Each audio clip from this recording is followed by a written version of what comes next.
बिस्मिल्लाहिर्रहमानिर्रहीम। प्रोग्राम मकालमा के साथ मैं हूं आपका मेज़बान उमैर बिन रियाज। नाज़रीन, आज हम अपने प्रोग्राम में गुफ्तगू करेंगे उम्मत मुस्लिमा की मादी और रूहानी ताकत के बारे में। हज़ब मामूल हमारे साथ गुफ्तगू में शरीक हैं मेरे साथी मेज़बान काजी मोहम्मद यासिर और अहमद तमजीद एजाज़ी, जबकि इस मौजू पर हमारे साथ गुफ्तगू और रहनुमाई के लिए मौजूद होंगे मारूफ दानिशवर और कॉलम निगार जनाब शाहनवाज़ फ़ारूक़ी साहब। बहुत शुक्रिया शाहनवाज़ साहब। सबसे पहले तो आप हमें ये बताइए, इससे पहले कि हम मादी और रूहानी क़ुव्वत के बारे में गुफ्तगू करें, उम्मत मुस्लिमा का अपनी ख़ुद सेल्फ़ इमेज क्या है? वो ख़ुद अपने आप को किस नज़र से देखते हैं और क्या वो अपनी इस क़ुव्वत से आगाह हैं या नहीं हैं? जी नहीं, बिल्कुल नहीं। और ये बहुत अहम सवाल है, इसलिए कि उम्मत मुस्लिमा का जो सेल्फ़ इमेज है, जो उसका तस्वुर ज़ात है, वो बहुत पुअर है इन मानों में कि अगर आप उसकी हकीकत को देखें तो उम्मत मुस्लिमा एक डायनासोर की तरह है। यानी उसकी क़ुव्वत को, उसकी शौकत को अगर आप देखें तो वो डायनासोर की ताकत और शौकत है। लेकिन अगर आप उसके सेल्फ़ इमेज को, अपने तस्वुर ज़ात को देखें तो ऐसा महसूस होता है कि जैसे कि वो इस बिसाते ज़मीन के ऊपर वो एक चिड़िया की तरह है, बल्कि शायद चूंटी की तरह है। एक ऐसी चूंटी की तरह कि जिसका एक माजी तो है लेकिन जिसका कोई हाल नहीं है और जिसका कोई मुस्तक़बिल नहीं है। ये उम्मत मुस्लिमा का मजमूई एतबार से सेल्फ़ इमेज है और ये ज़ाहिर है कि बहुत ही अफसोसनाक है, इसलिए कि उम्मत मुस्लिमा की हकीकत कुछ और है और उम्मत मुस्लिमा का सेल्फ़ इमेज कुछ और है। क्यों है ऐसा? क्या मसलन ऐसा क्या 1400 सदियों में ये तसलसल और तवातुर के साथ इस तरह हुआ है, या कोई अचानक बड़ी ऐसी तब्दीली आई है जिसके नतीजे में हमारा ये सेल्फ़ इमेज इतना बिगड़ गया है? जी, इसका ताल्लुक़ नौबदियाती तजर्बे से है। यानी जो गुज़श्ता 200 साल का तजर्बा उम्मत मुस्लिमा को हुआ है यूरोपियन कॉलोनाइजेशन का, उसने उम्मत मुस्लिमा के इस सेल्फ़ इमेज को जनरेट किया है, तख्लीक़ किया है। और मतलब उसका एक सबब यह है कि इक़बाल ने ग़ुलामी के बारे में एक बहुत अच्छी बात कही है। इक़बाल ने कहा है कि था जो नाखूब बतदरीज वही खूब हुआ कि ग़ुलामी में बदल जाता है कौमों का ज़मीर। यानी आप ग़ुलामी को अमूमी तौर पर एक सियासी मसला हम समझते हैं, लेकिन इक़बाल ने इस शेर में ये बात समझाने की कोशिश की कि ग़ुलामी महज एक सियासी मसला नहीं है, बल्कि ये एक तहज़ीबी हकीकत बन जाती है और ज़िंदगी के हर शोबे के ऊपर इसका असर पड़ता है।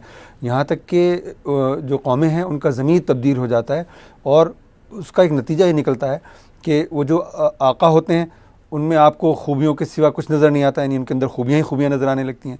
और जो कौम ग़ुलाम बन जाती है उसको अपने अंदर बुराइयों के सिवा कुछ नज़र नहीं आता। तो जो 200 साल का तजर्बा है उम्मत मुस्लिमा का, उसने उम्मत मुस्लिमा के अंदर ये क्वालिटेटिव तब्दीली पैदा की कि उम्मत मुस्लिमा अपने माजी के बारे में जो है वो तहफ़्फ़ुज़ात का शिकार हुई, अपने हाल के बारे में तहफ़्फ़ुज़ात का शिकार हुई और मुस्तक़बिल तो उसको अपना बहुत ही तारीक नज़र आया। तो उसने उसके अंदर जो खूबियाँ थीं, जो उसका तारीख़ी और तहज़ीबी पस मंज़र था, जो इस दुनिया के अंदर उसका कॉन्ट्रीब्यूशन था, वो तमाम का तमाम इस तजर्बे ने गोया मिन्हा कर दिया उसके अकाउंट से और उम्मत मुस्लिमा को लगा कि जैसे कि वो बैंकरप्सी का शिकार हो गई है। तो एक तो इसका सबब ये हुआ। दूसरा सबब ये हुआ इसका कि कॉलोनियल पीरियड के बाद, नौआबादियाती ज़माने के अख्ताम के बाद उम्मत मुस्लिमा सियासी एतबार से तो आज़ाद हो गई, लेकिन कॉलोनियल मास्टर्स को जिन लोगों ने रिप्लेस किया, यानी जो मतलब साम्राज्यी ताकतों के बाद जो लोग इक़्तिदार में आए पूरी उम्मत मुस्लिमा के अंदर, वो वही लोग थे कि जो साम्राज्यी ताकतों के पैदा किए हुए गोया दायरे में थे। मतलब वो तमाम वो लोग थे कि जो यूरोपी जो तसव्वुर हयात है, यूरोपी तसव्वुर कायनात है, यूरोपी या मगरबी तसव्वुर इंसान है, उसी को वो मानने वाले, उसी पर वो ईमान लाने वाले लोग थे।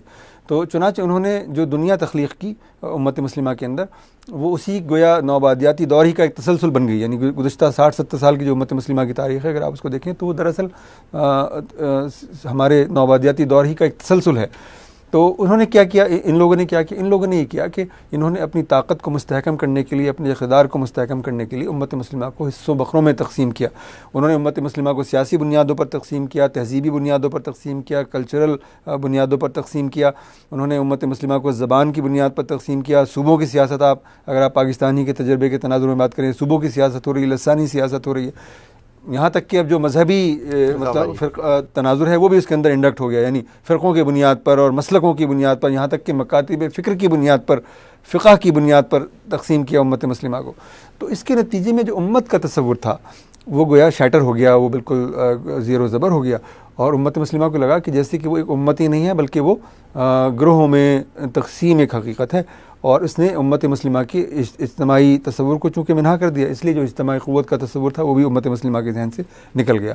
ये दो तारीख़ी असबाब हैं। अच्छा, इसमें प्रैक्टिकली जैसा आपने ज़िक्र किया कि उम्मत मुस्लिमा को डिफरेंट लेवल्स पे तकसीम कर दिया गया और मादी एतबार से और प्रैक्टिकल लेवल पे अगर हम देखें तो वो वाकई तकसीम नज़र आती है।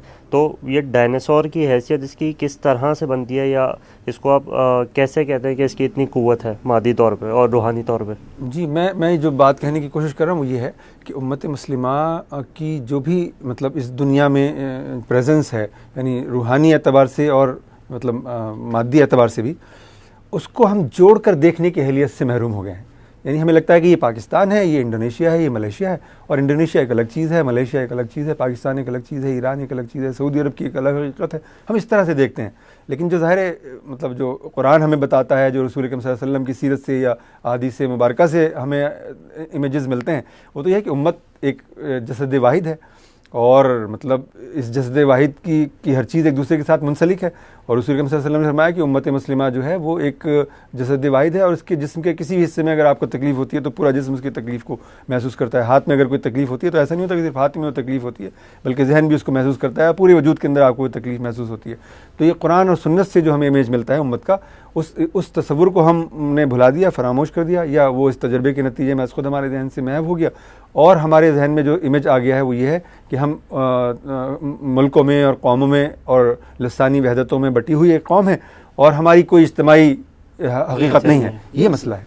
शहबाज साहब, उम्मत मुस्लिमा की जो कहा जाता है कि मादी वसाइल से माला माल है, तो इतने ज़्यादा मादी वसाइल होने के बावजूद जो है ये कसम पुरसी की ज़िंदगी जो उम्मत मुस्लिमा के मुख्तलिफ ममालिक में लोग गुजार रहे हैं, ये तो एक नफ़ी नहीं है इसकी?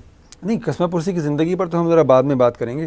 पहले तो हमें इस पर बात करनी चाहिए कि उम्मत मुस्लिमा की मादी ताकत है क्या। यानी उम्मत मुस्लिमा एक ऐसी मतलब उम्मत बन गई है कि जिसको खुद ये मालूम नहीं कि उसके पास यानी मादी ताकत उम्मत मुस्लिमा की असल ताकत नहीं है। मैं आपको अपनी गुफ्तगू की इब्तिदा में ही बता दूं, उम्मत मुस्लिमा की असल ताकत तो उसकी रूहानी ताकत है। लेकिन इस दुनिया के अंदर आप देख रहे हैं कि मादी ताकत को बड़ी ज़बरदस्त अहमियत हासिल हो गई। इसलिए हम ये कहीं एक मतलब उसलूब बयान के तौर पर ये चीज़ अपने गुफ्तगू में लाने पर मजबूर हैं कि उम्मत मुस्लिमा की को एक बहुत ज़बरदस्त मादी ताकत भी हासिल है। तो मादी ताकत क्या है, यानी उसके भी कुछ नज़ायर और शवाहिद हैं जो हमारे शऊर के अंदर होने चाहिए, इनफरादी शऊर में भी होने चाहिए और इज्तिमाई शऊर में भी होने चाहिए।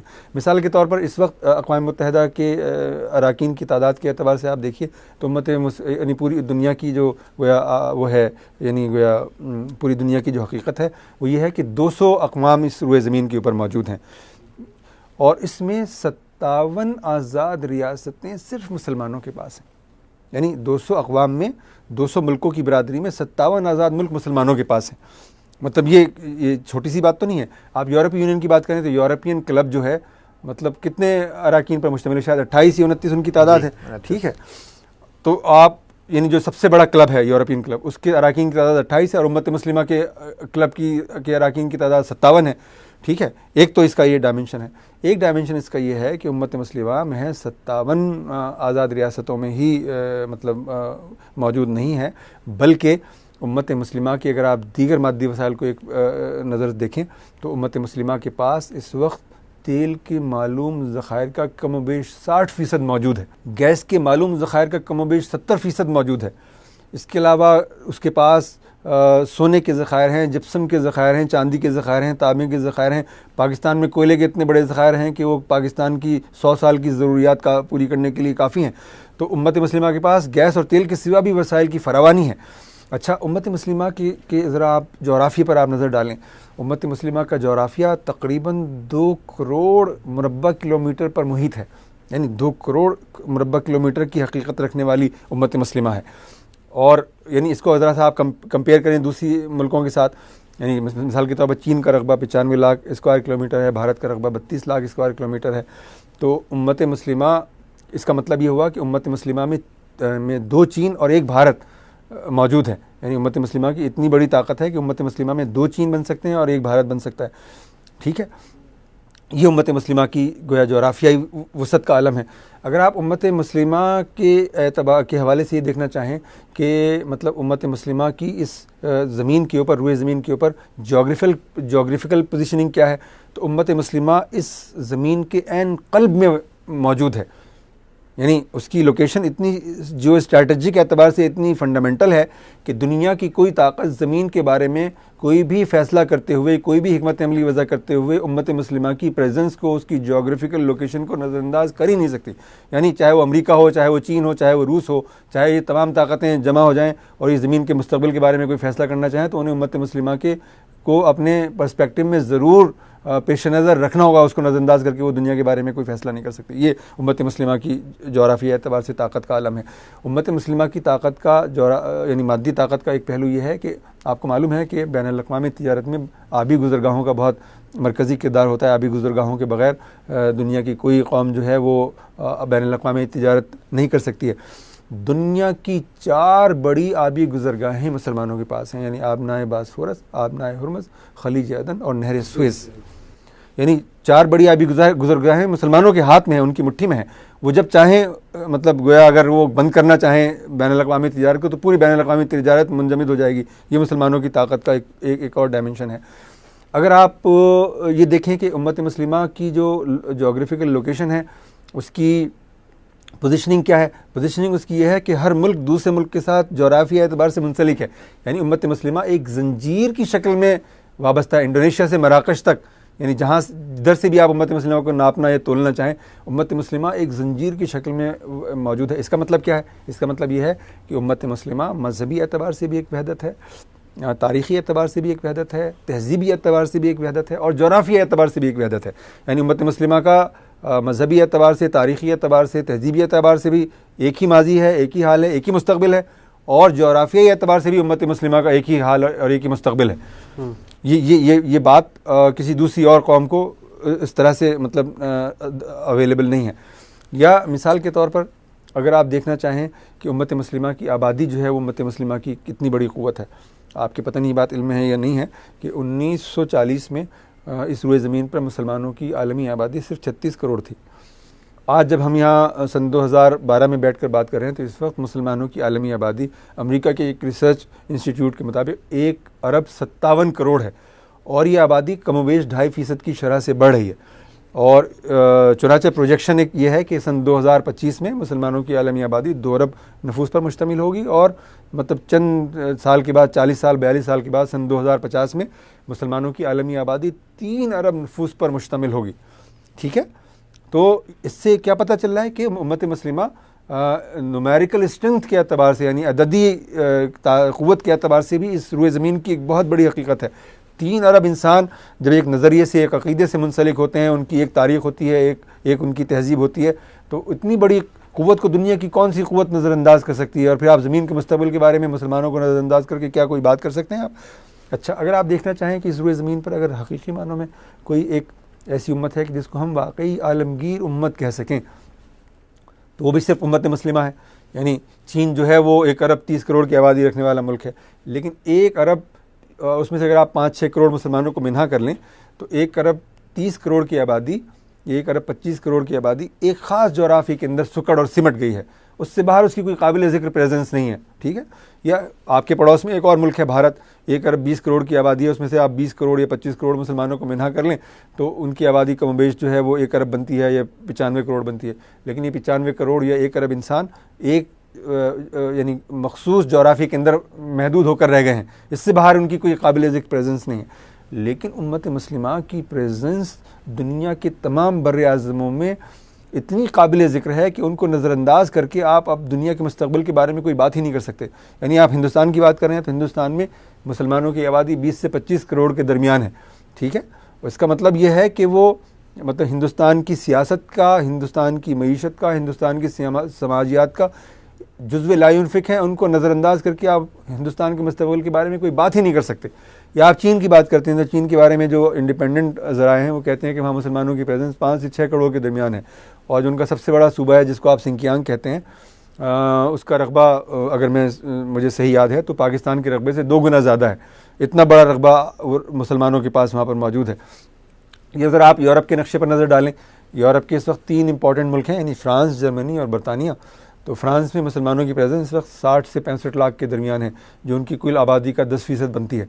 ठीक है, यानी फ्रांस की मजमूई आबादी गालिबन 5.5 करोड़ है, उसमें मुसलमानों की प्रेजेंस 60 लाख या 65 लाख के करीब है।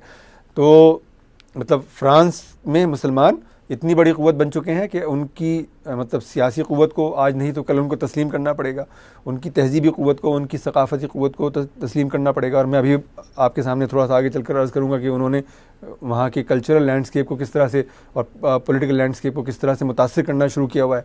या आप जर्मनी की मिसाल लें, जर्मनी में मुसलमानों की प्रेजेंस 30, 40, 45 लाख के लगभग है, क्योंकि ये आदमशुमारी इसलिए वेरी कर रहे हैं कि उसमें वो लोग मतलब कि जो वहाँ पर कानूनी एतबार से मुकीम है और गैर कानूनी तौर पर मुकीम है, उसमें थोड़ा सा फ़र्क आ जाता है कि कानूनी तौर पर मुकीम अफराद की तादाद ये है और गैर कानूनी तौर पर मुकीम अफराद की तादाद ये है। इसी तरह बरतानिया के अंदर 40 से 45 लाख मुसलमान हैं। यूरोप में इस वक्त मुसलमानों की प्रेजेंस कमोबेश 3 करोड़ है और ये आबादी उनकी बढ़ रही है 2 से 2.5% की शरह से, जो मकामी आबादी की शरह से तकरीबन 2 गुना है। ठीक है, इसका मतलब यह है कि 20-25 साल में यूरोप के अंदर मुसलमानों की आबादी लगभग 4-5 करोड़ होगी और सन 2050 में मुसलमानों की आबादी 8 से 10 करोड़ के दरमियान होगी यूरोप के अंदर। इस आबादी ने यूरोप के कल्चरल लैंडस्केप पर और उनके पॉलिटिकल लैंडस्केप के ऊपर जो इम्पैक्ट्स डालना शुरू कर दिए, उससे आप मुझसे ज़्यादा बेहतर तरीके से वाकिफ़ होंगे। आप सब वर्किंग जर्नलिस्ट हैं, मतलब आप सब देख रहे हैं कि वहाँ पर मुसलमानों ने उनके सेकुलरिज़म के तस्वुरात को इतने बुनियादी तौर पर, इतने फंडामेंटली चेंज करना शुरू किया हुआ है कि वहाँ सेकुलरिज़म की डेफिनेशन ही बदल कर रह गई है।